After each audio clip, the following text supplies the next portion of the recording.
Hello, wonderful and beautiful people of God. This is your friend and your sister. You're welcome back to my channel, Elizabeth Moore. So we're going to continue with the book of 2 Samuel, and then we're starting from chapter 11. David and Bathsheba. In the spring, at the time where kings go off to war, David sent Joab out with the king's men and the whole Israelite army. They destroyed the Ammonites and besieged Rabbah, but David remained in Jerusalem. One evening, David got up from his bed and walked around on the roof of the palace. From the roof, he saw a woman bathing. The woman was very beautiful, and David sent someone to find out about her. The man said, "She is Bathsheba, the daughter of Eliam, and the wife of Uriah the Hittite." Then David sent messengers to get her. She came to him and he slept with her. Now she was purifying herself from her monthly uncleanness. Then she went back home. The woman conceived and sent a word to David, saying, "I am pregnant." So David sent this word to Joab, "Send me Uriah the Hittite." And Joab sent him to David. When Uriah came to him, David asked him how Joab was, how the soldiers were, and how the war was going. Then David said to Uriah, "Go down to your house and wash your feet." So Uriah left the palace, and a gift from the king was sent after him. But Uriah slept at the entrance to the palace with all his master's servants and did not go down to his house. David was told Uriah did not go home, so he asked Uriah, "Haven't you just come from a military campaign? Why didn't you go home?" Uriah said to David, "The ark and Israel and Judah are staying in tents, and my commander Joab and my lord's men are camped in the open country. How can I go to my house to eat and drink and make love to my wife? As surely as you live, I will not do such a thing." Then David said to him, "Stay here one more day, and tomorrow I will send you back." So Uriah remained in Jerusalem that day and the next. At David's invitation, he ate and drank with him, and David made him drunk. But in the evening, Uriah went out to sleep on his mat among his master's servants. He did not go home. In the morning, David wrote a letter to Joab and sent it with Uriah. In it, he wrote, "Put Uriah out in front where the fighting is fiercest. Then withdraw from him so he will be struck down and die." So while Joab had the city under siege, he put Uriah at the place where he knew the strongest defenders were. When the men of the city came out and fought against Joab, some of the men in David's army fell. Moreover, Uriah the Hittite died. Joab sent David a full account of the battle. He instructed the messenger, "When you have finished giving the king this account of the battle, the king's anger may flare up, and he may ask you, 'Why did you get so close to the city to fight? Didn't you know they would shoot arrows from the wall? Who killed Abimelech, son of Jerubbesheth? Didn't a woman drop an upper millstone on him from the wall so that he died in Thebez? Why did you get so close to the wall?' If he asks you this, then say to him, 'Moreover, your servant Uriah the Hittite is dead.'" The messenger set out, and when he arrived, he told David everything Joab had sent him to say. The messenger said to David, "The men overpowered us and came out against us in the open, but we drove them back to the entrance of the city gate. Then the archers shot arrows at your servants from the wall, and some of the king's men died. Moreover, your servant Uriah the Hittite is dead." David told the messenger, "Say this to Joab, 'Don't let this upset you. The sword devours one as well as another. Press the attack against the city and destroy it.'" Say this to encourage Joab. When Uriah's wife heard that her husband was dead, she mourned for him. After the time of mourning was over, David had her brought to his house, and she became his wife and bore him a son. But the thing David had done displeased the Lord. Chapter 12. Nathan rebukes David. Then the Lord sent Nathan to David. When he came to him, he said, "There were two men in a certain town, one rich and the other poor. The rich man had a very large number of sheep and cattle, but the poor man had nothing except one little ewe lamb he had bought. He raised it, and it grew up with him and his children. It shared his food, drank from his cup, and even slept in his arms. It was like a daughter to him. Now a traveler came to the rich man, but the rich man refrained from taking one of his own sheep and cattle to prepare a meal for the traveler who had come to him. Instead, he took the ewe lamb that belonged to the poor man and prepared it for the one who had come to him. David burned with anger against the man and said to Nathan, 'As surely as the Lord lives, the man who did this must die. He must pay for that lamb 4 times over, because he did such a thing and had no pity.' Then Nathan said to David, 'You are the man. This is what the Lord, the God of Israel, says. I anointed you king over Israel, and I delivered you from the hand of Saul. I gave your master's house to you, and your master's wives into your arms. I gave you all Israel and Judah, and if all this had been too little, I would have given you even more. Why did you despise the word of the Lord by doing what is evil in his eyes? You struck down Uriah the Hittite with a sword and took his wife to be your own. You killed him with the sword of the Ammonites. Now, therefore, the sword will never depart from your house, because you despised me and took the wife of Uriah the Hittite to be your own. This is what the Lord says. Out of your own household, I am going to bring calamity on you. Before your very eyes, I will take your wives and give them to the one who is close to you, and he will sleep with your wives in broad daylight.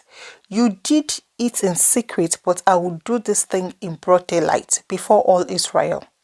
Then David said to Nathan, "I have sinned against the Lord." Nathan replied, "The Lord has taken away your sin. You are not going to die. But because by doing this you have shown utter contempt for the Lord, the son born to you will die."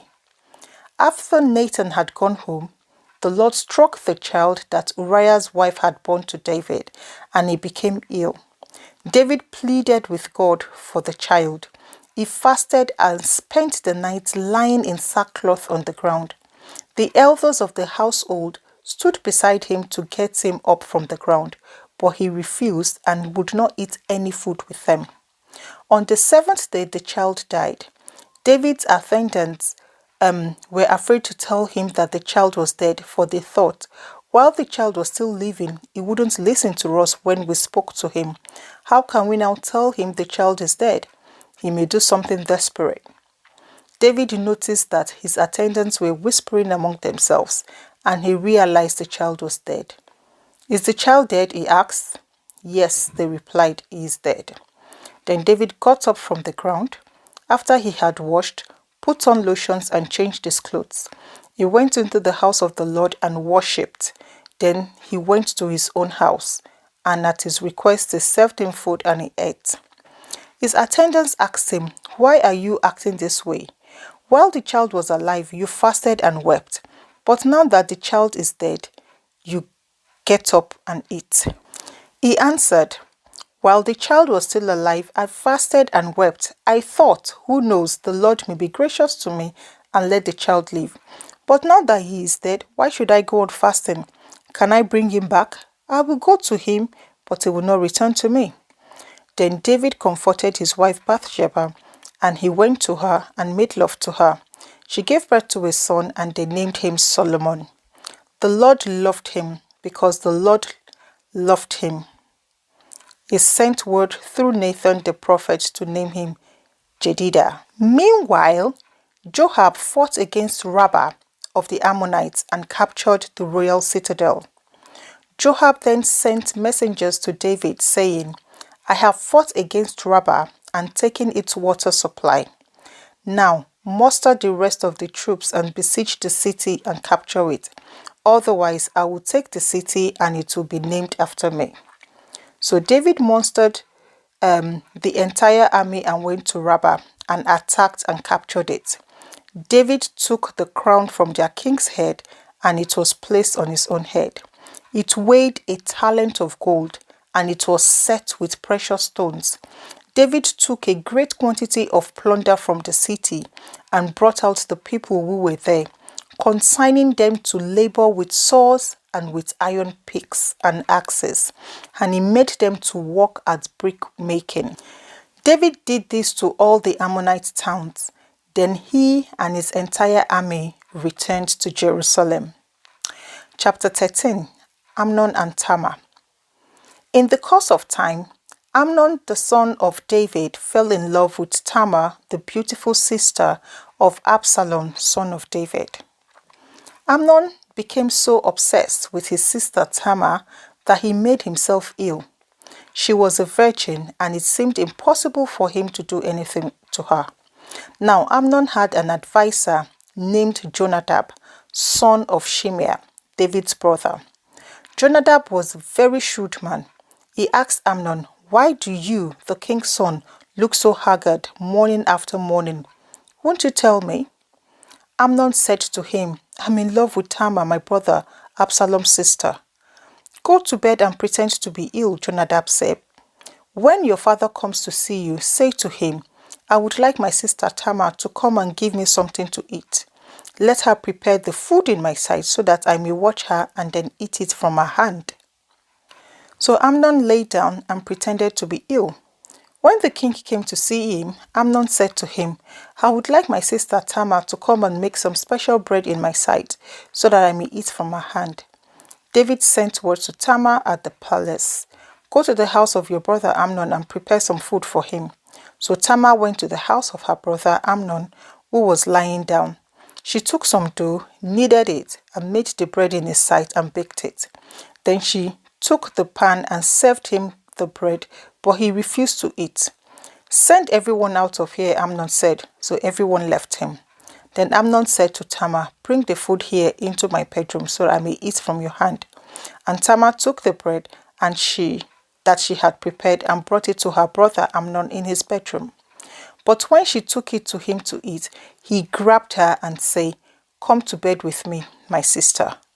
No, my brother, she said to him, don't force me. Such a thing should not be done in Israel. Don't do this wicked thing. What about me? Where could I get rid of my disgrace? And what about you? You would be like one of the wicked fools in Israel. Please, speak to the king. He will not keep me from being married to you. But he refused to listen to her, and since he was stronger than she, he raped her. Then Amnon hated her with intense hatred. In fact, he hated her more than he had loved her.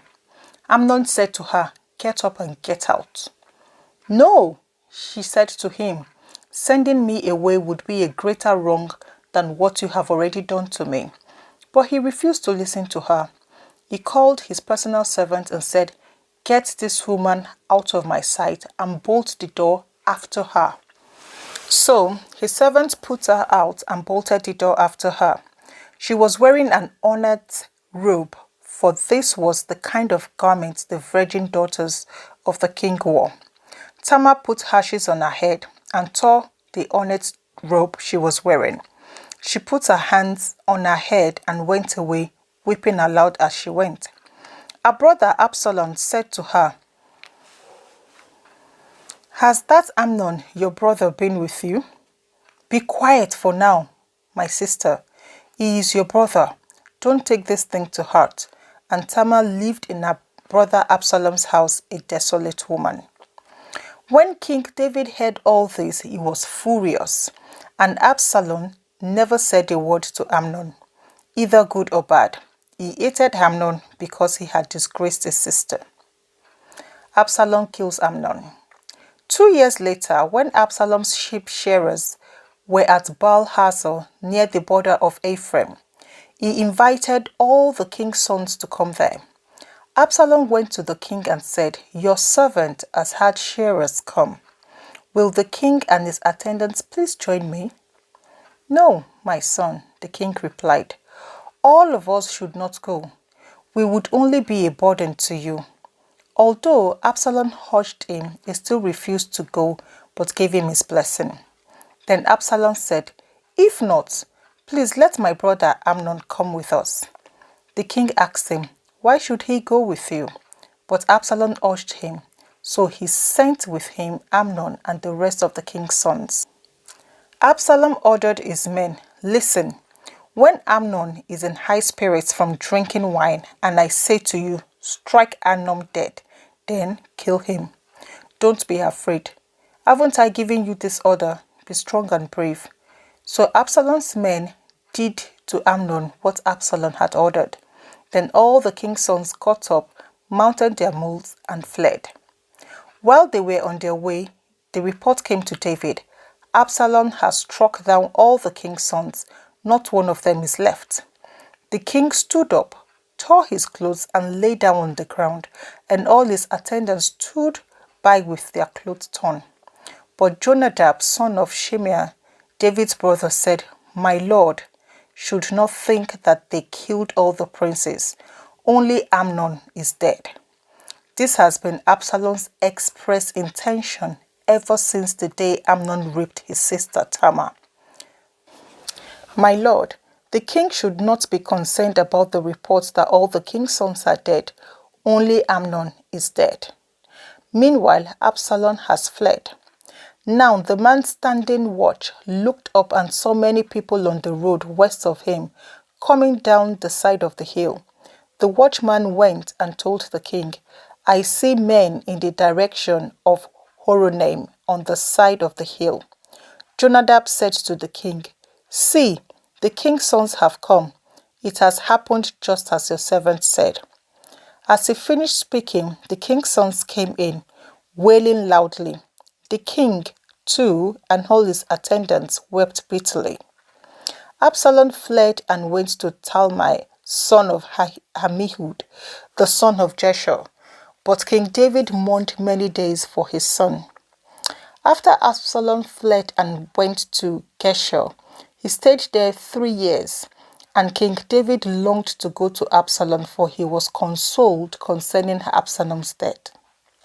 Chapter 14. Absalom returns to Jerusalem.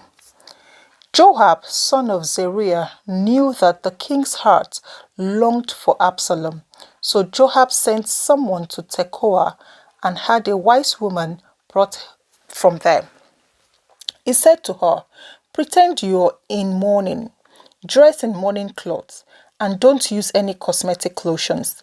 Act like a woman who has spent many days grieving for the dead. Then go to the king and speak these words to him." And Joab put the words in her mouth. When the woman from Tekoa went to the king, she fell with her face to the ground to pay him honor, and she said, "Help me, your majesty." The king asked her, "What is troubling you?" She said, "I am a widow. My husband is dead. I, your servant, had 2 sons. They got into a fight with each other in the field, and no one was there to separate them. One struck the other and killed him. Now the whole clan has risen up against your servants. They say, 'Hand over the one who struck his brother down, so that we may put him to death for the life of his brother whom he killed. Then we will get rid of the heir as well.' They would put out the only burning coal I have left, leaving my husband neither name nor descendants on the face of the earth." The king said to the woman, "Go home, and I will issue an order in your behalf." But the woman from Tekoa said to him, "Let my lord the king pardon me and my family, and let the king and his throne be without guilt." The king replied, "If anyone says anything to you, bring them to me, and they will not bother you again." She said, Then let the king invoke the Lord his God to prevent the avenger of blood from adding to the destruction, so that my son will not be destroyed. As surely as the Lord lives, he said, not one hair of your son's head will fall to the ground. Then the woman said, let your servant speak a word to my lord the king. Speak, he replied. The woman said, why then have you devised a thing like this against the people of God? When the king says this, does he not convict himself? For the king has not brought back his banished son. Like water spilled on the ground, which cannot be recovered, so we must die. But that is not what God desires. Rather, he devises ways so that a banished person does not remain banished from him. And now I have come to say this to my lord the king, because the people have made me afraid.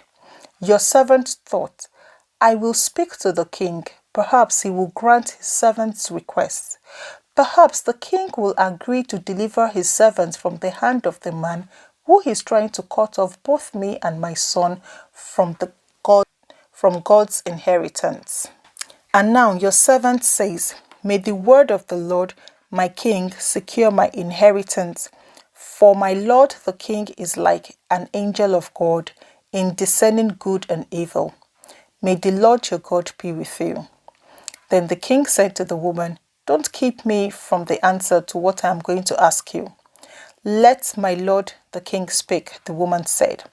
The king asked, isn't the hand of Joab with you in all this? The woman answered, as surely as you live, my lord the king, no one can turn to the right or to the left from anything my lord the king says.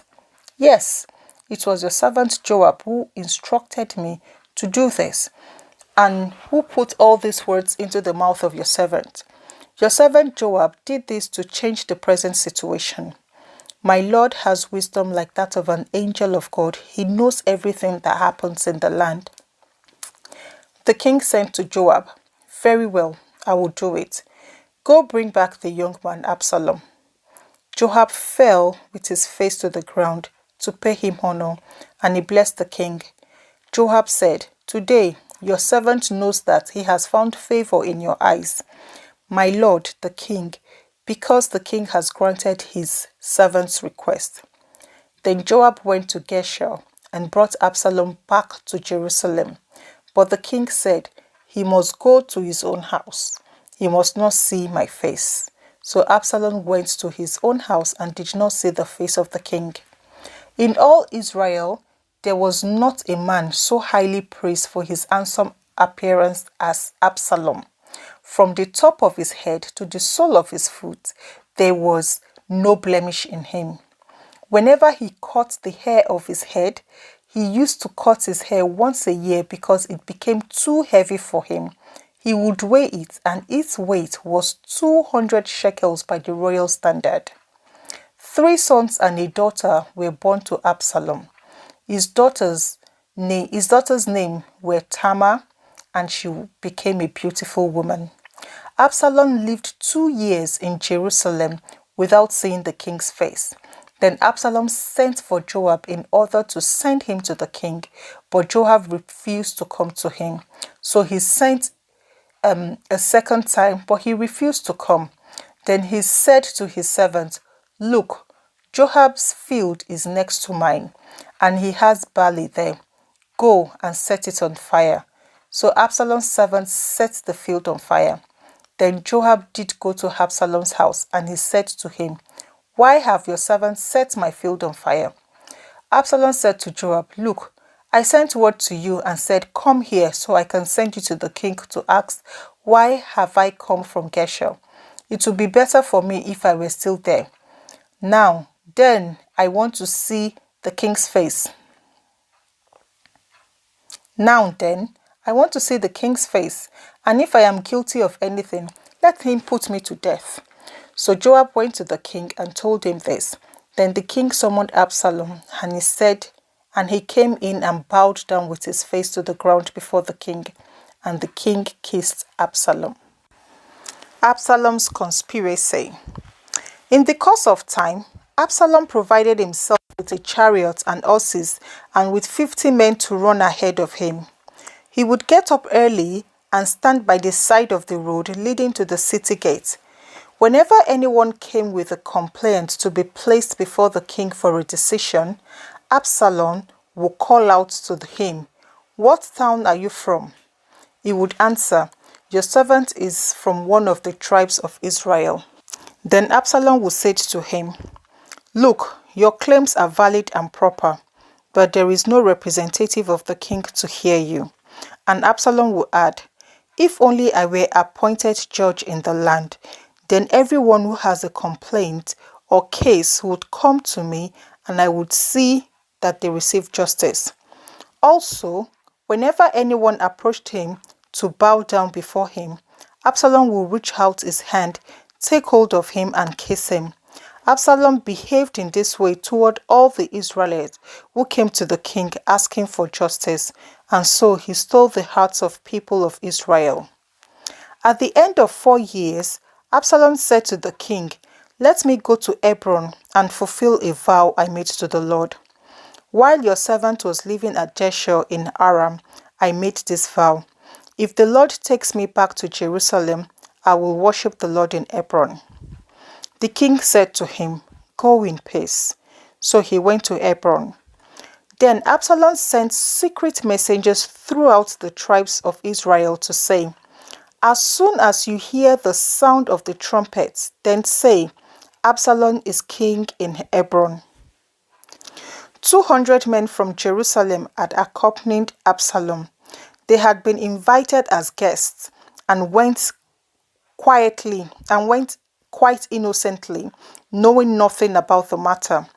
While Absalom was offering sacrifices, he also sent for Ahithophel the Gilonite, David's counselor, to come from Gilo, his hometown, and so the conspiracy gained strength and Absalom's following kept on increasing. David flees. A messenger came and told David, "The hearts of the people of Israel are with Absalom." Then David said to all his officials who were with him in Jerusalem, "Come, we must flee, or none of us will escape from Absalom. We must leave immediately, or he will move quickly to overtake us and bring ruin on us and put the city to the sword." The king's officials answered him, "Your servants are ready to do whatever our lord the king chooses." The king set out with his entire household, following him, but he left 10 concubines to take care of the palace.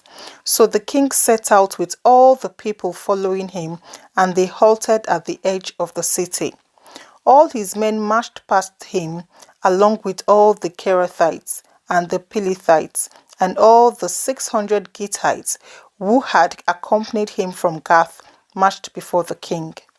The king said to Ittai the Gittite, "Why should you come along with us? Go back and stay with King Absalom. You are a foreigner, an exile from your homeland. You came only yesterday, and today shall I make you wander about with us, when I do not know where I am going? Go back and take your people with you. May the Lord show you kindness and faithfulness." But Ittai replied to the king, "As surely as the Lord lives, and as my lord the king lives, wherever my lord the king may be, wherever it means life or death, there will your servant be." David said to Ittai, "Go ahead, march on." So Ittai the Gittite marched on with all his men and the families that were with him. The whole countryside wept aloud as all the people passed by. The king also crossed the Kidron Valley, and all the people moved on toward the wilderness. Zadok was there too, and all the Levites who were with him were carrying the ark of the covenant of the Lord. They set down the ark of God, and Abiathar offered sacrifices until all the people have finished leaving the city. Then the king said to Zadok, "Take the ark of God back into the city. If I find favor in the Lord's eyes, he will bring me back and let me see it and his dwelling place again." But if he says, I am not pleased with you, then I am ready. Let him do to me whatever seems good to him." The king also said to Zadok the priest, "Do you understand? Go back to the city with my blessing. Take your son Ahimaaz with you, and also Abiathar, son of Jonathan. You and Abiathar return with your 2 sons. I will wait at the fords in the wilderness until word comes from you to inform me." So Zadok and Abiathar took the ark of God back to Jerusalem and stayed there. But David continued up the Mount of Olives, weeping as he went. His head was covered and he was barefoot. All the people with him covered their heads too and were weeping as they went up. Now David had been told Ahithophel is among the conspirators with Absalom. So David prayed, "Lord, turn Ahithophel's counsel into foolishness." When David arrived at the summit where people used to worship God, Hushai the Archite was there to meet him, his robe torn and dust on his head. David said to him, "If you go with me, you will be a burden to me. But if you return to the city and say to Absalom, 'Your Majesty, I will be your servant. I was your father's servant in the past, but now I will be your servant,' then you can help me by frustrating Ahithophel's advice. Won't the priests Zadok and Abiathar be there with you? Tell them anything you hear in the king's palace. Their 2 sons, Ahimaaz, son of Zadok, and Jonathan, son of Abiathar, are there with them. Send them to me with anything you hear." So Hushai, David's confidant, arrived at Jerusalem as Absalom was entering the city. Chapter 16. David and Ziba. When David had gone a short distance beyond the summit, there was Ziba, the steward of Mephibosheth, waiting to meet him. He had a string of donkeys saddled and loaded with 200 loaves of bread, 100 cakes of raisins, 100 cakes of figs, and a skin of wine. The king said to Ziba, "Why have you brought this?" Ziba answered, "The donkeys are for the king's household to ride on, the bread and fruit are for the men to eat, and the wine is to refresh those who become exhausted in the wilderness." The king then asked, "Where is your master's grandson?"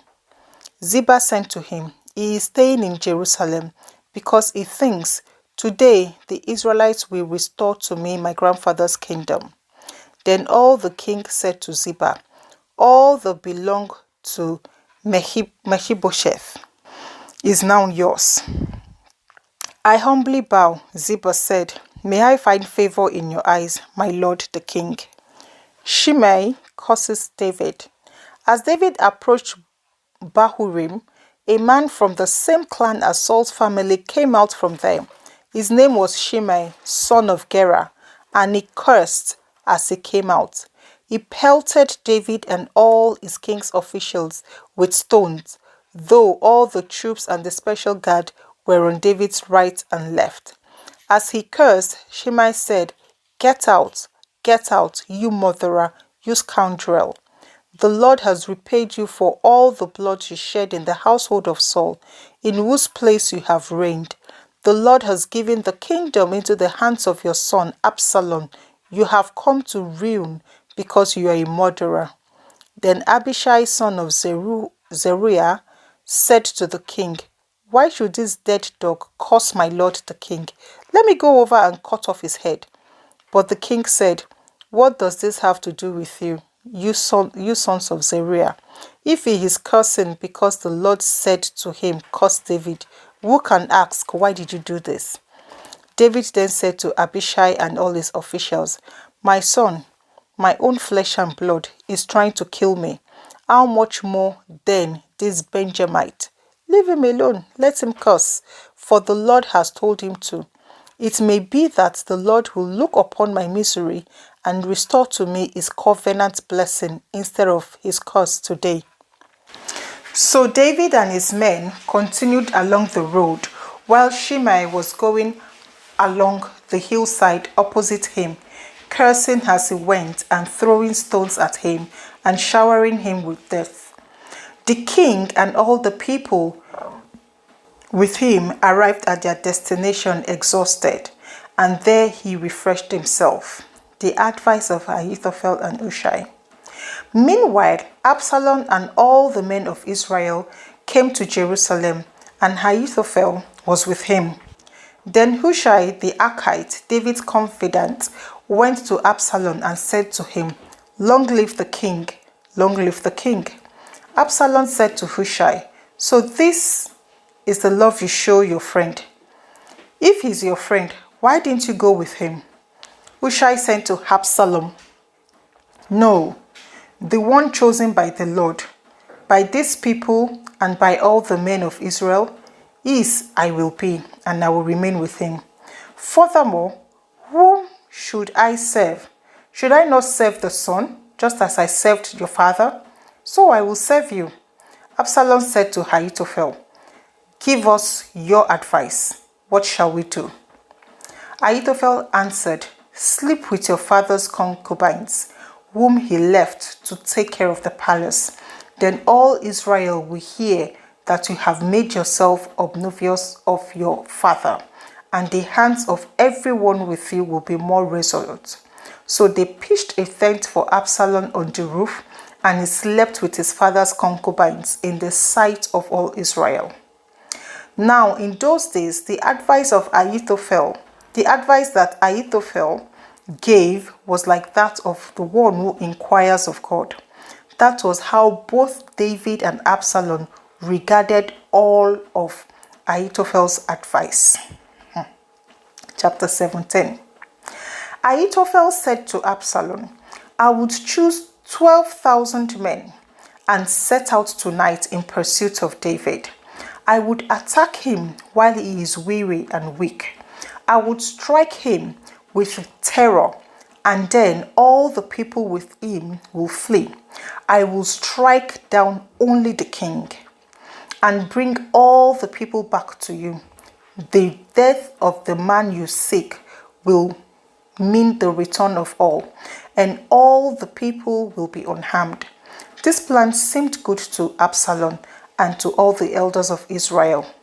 But Absalom said, "Summon also Hushai the Archite, so we can hear what he has to say as well." When Hushai came to him, Absalom said, "Ahithophel has given this advice. Should we do what he says? If not, give us your opinion." Hushai replied to Absalom, "The advice Ahithophel has given is not good this time. You know your father and his men. They are fighters, and as fierce as a wild bear robbed of her cubs. Besides, your father is an experienced fighter. He will not spend the night with the troops. Even now, he is hidden in a cave or some other place. If he should attack your troops first, whoever hears about it will say, 'There has been a slaughter among the troops who follow Absalom.' Then even the bravest soldier, whose heart is like the heart of a lion, will melt with fear. For all Israel knows that your father is a fighter, and that those with him are brave. So I advise you, let all Israel, from Dan to Beersheba, as numerous as the sand on the seashore, be gathered to you, with you yourself leading them into battle.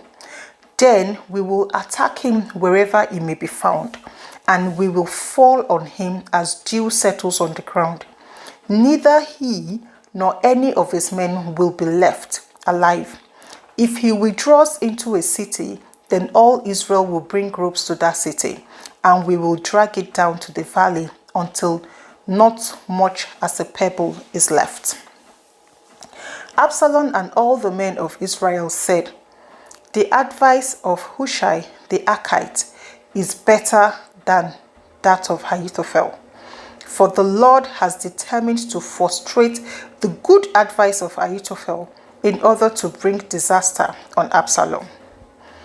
So Hushai told Zadok and Abiathar, the priest, Ahithophel had advised Absalom and the elders of Israel to do such and such, but I have advised them to do so and so.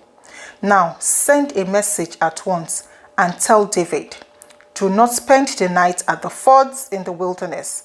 Cross over without fail, or the king and all the people with him will be swallowed up. Jonathan and Ahimaaz were staying at En Rogel. A female servant was to go and inform them, and they were to go and tell King David, for they could not risk being entering the city. But a young man saw them and told Absalom. So the two of them left at once and went to the house of a man in Bahurim. He had a well in his courtyard, and they climbed down into it. His wife took a covering and spread it out over the opening of the well and scattered grain over it.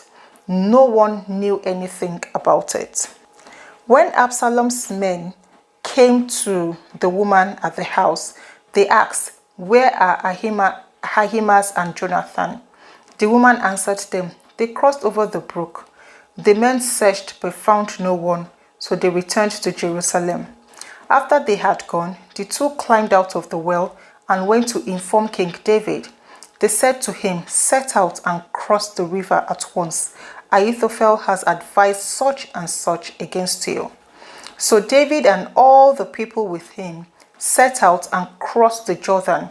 By daybreak, no one was left who had not crossed the Jordan. When Ahithophel saw that his advice had not been followed, he saddled his donkey and set out for his house in the hometown.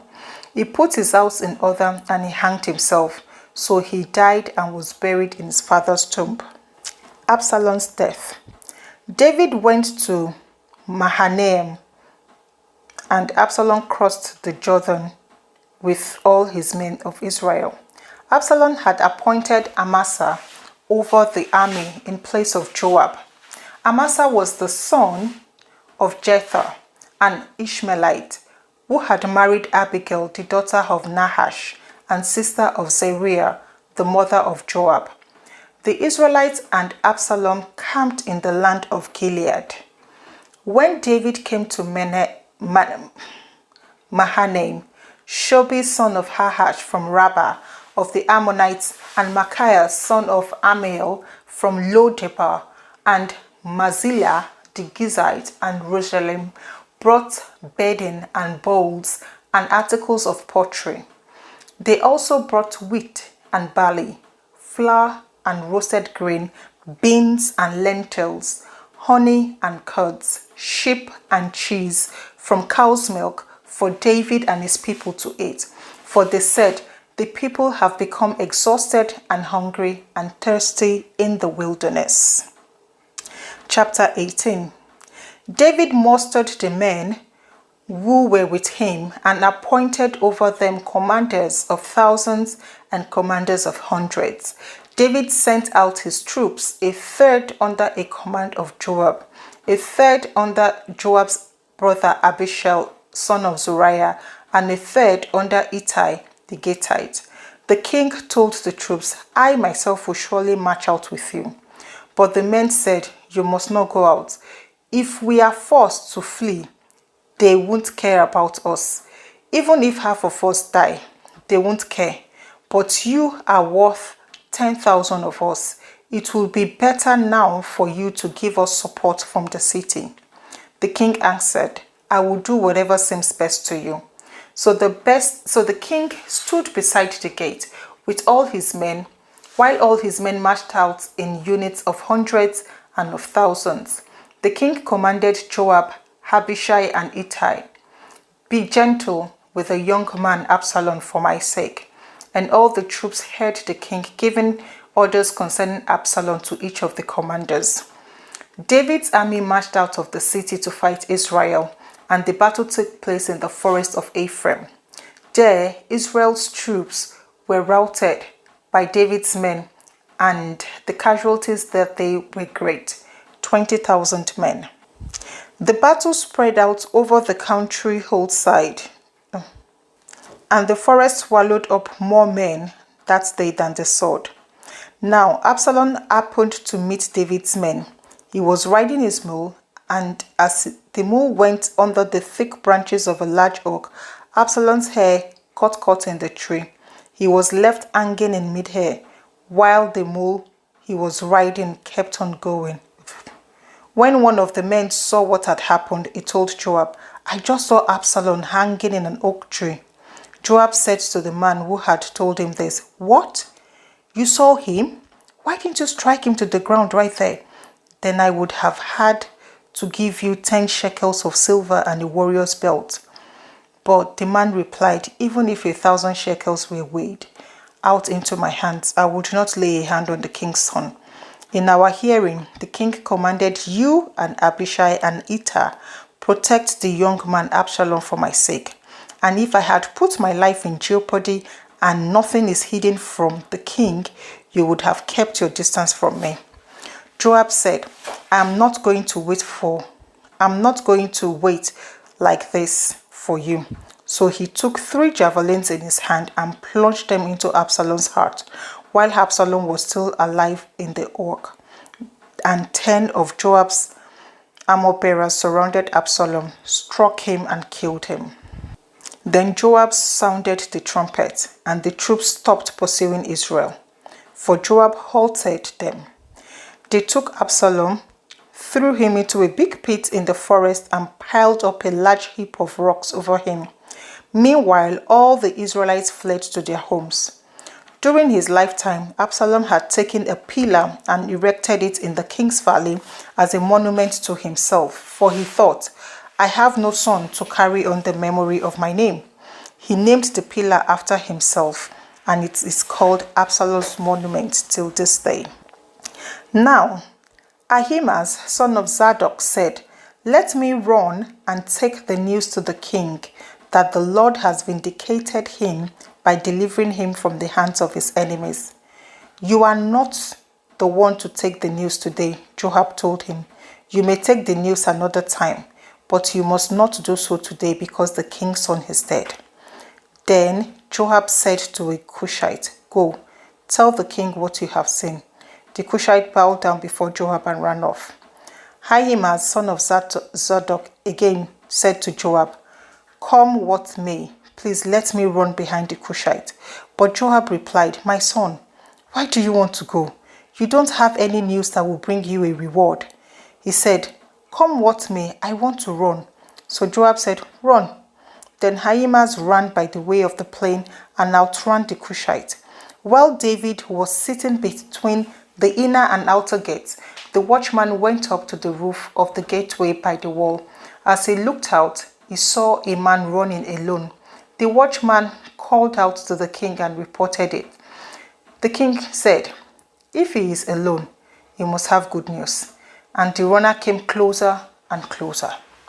Then the watchman saw another runner, and he called down to the gatekeeper, "Look, another man running alone." The king said, "He must be bringing good news too." Then the watcher said, "It seems to me that the first one runs like Ahimaaz, son of Zadok. He is a good man." The king said, "He comes with good news." Then Ahimaaz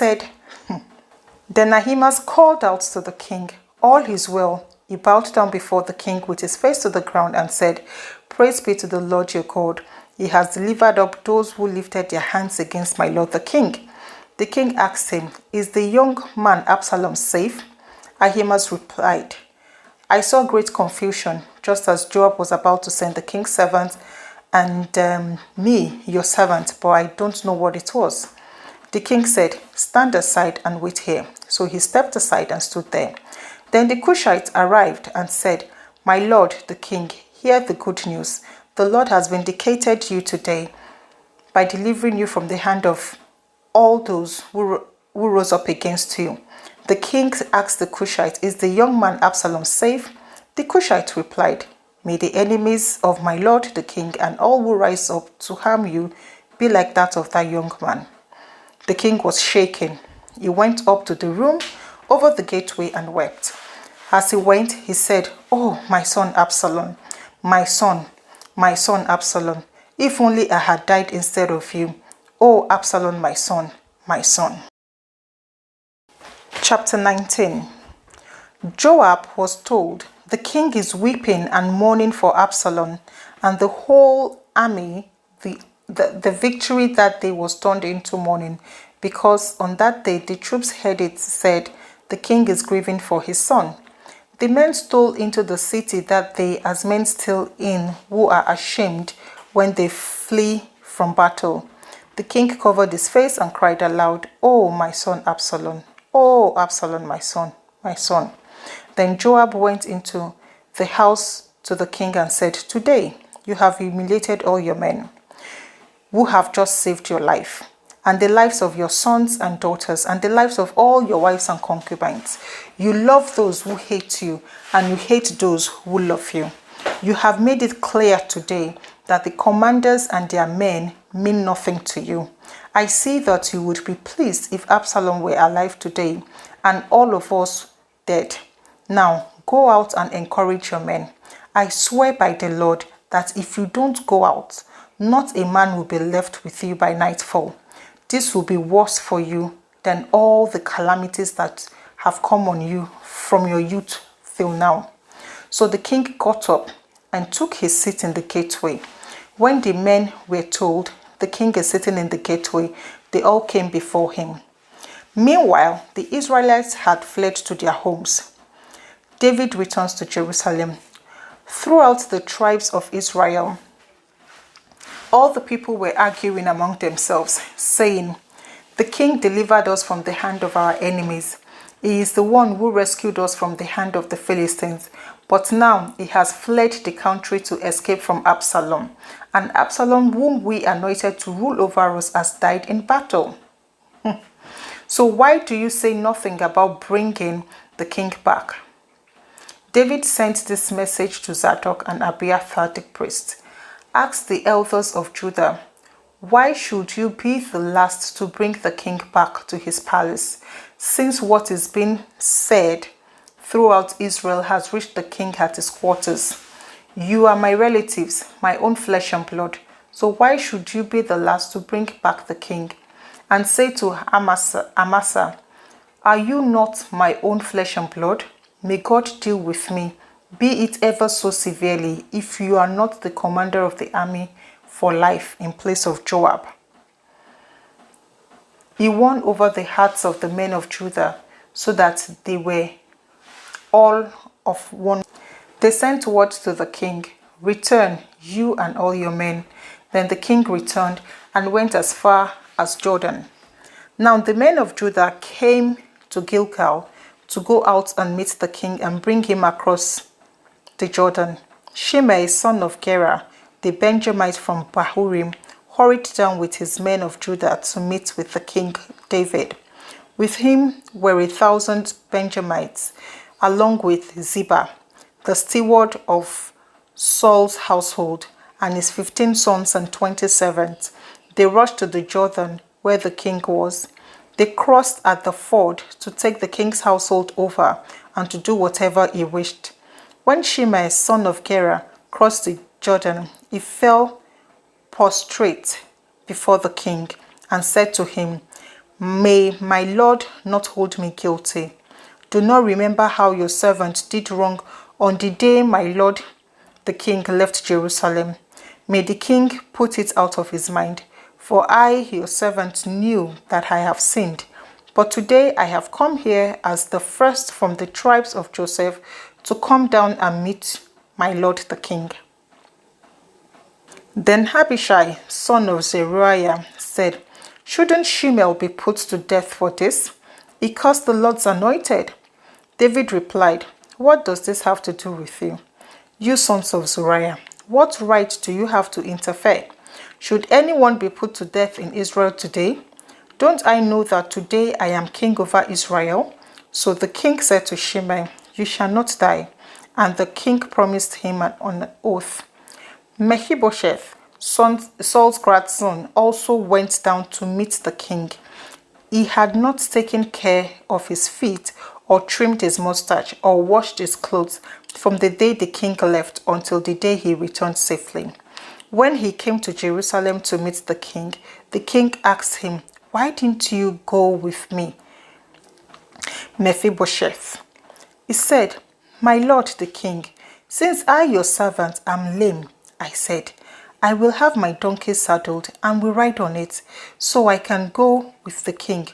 But Ziba, my servant, betrayed me, and he has slandered your servant to my lord the king. My lord the king is like an angel of God, so do whatever you wish. All my grandfather's descendants served nothing but death from my lord the king. But you gave your servant a place among those who ate at your table. So what right do I have to make any more appeals to the king?" The king said to him, "Why say more? I order you and Ziba to divide the land." Mephibosheth said to the king, "Let him take everything, now that the lord the king has returned home safely." Barzillai the Gilead also came down from Rogelim to cross the Jordan with the king and to send him on his way from there. Now Barzillai was very old, 80 years old of age. He had provided for the king during his stay in Mahanaim, for he was a wealthy man. The king said to Barzillai, "Cross over with me and stay with me in Jerusalem, and I will provide for you." But Barzillai answered the king, "How many more years will I live, that I should go up to Jerusalem with the king? I am now 80 years old. Can I tell the difference between what is enjoyable and what is not? Can your servant taste what he eats and drink? Can I still hear the voices of male and female singers? Why should your servant be an added burden to my lord the king? Your servant will cross over the Jordan with the king for a short distance. But why should the king reward me in this way? Let your servant return, that I may die in my own town, near the tomb of my father and mother. But here is your servant Kimham. Let him cross over with the Lord, my king, for do for him whatever you wish." The king said, "Kimham shall cross over with me, and I will do for him whatever you wish, and anything you desire from me I will do for you." So all the people crossed the Jordan, and then the king crossed over. The king kissed Barzillai and bid him farewell, and Barzillai returned to his home. When the king crossed over to Gilgal, Kimham crossed with him. All the troops of Judah and half of the troops of Israel had taken the king over. Soon all the men of Israel were coming to the king and saying to him, "Why did our brothers, men of Judah, steal the king away and bring him and his household across the Jordan, together with all these men?" All the men of Judah answered the men of Israel, "We did this because the king is closely related to us. Why are you angry about it? Have we eaten any of the king's provisions? Have we taken anything for ourselves?"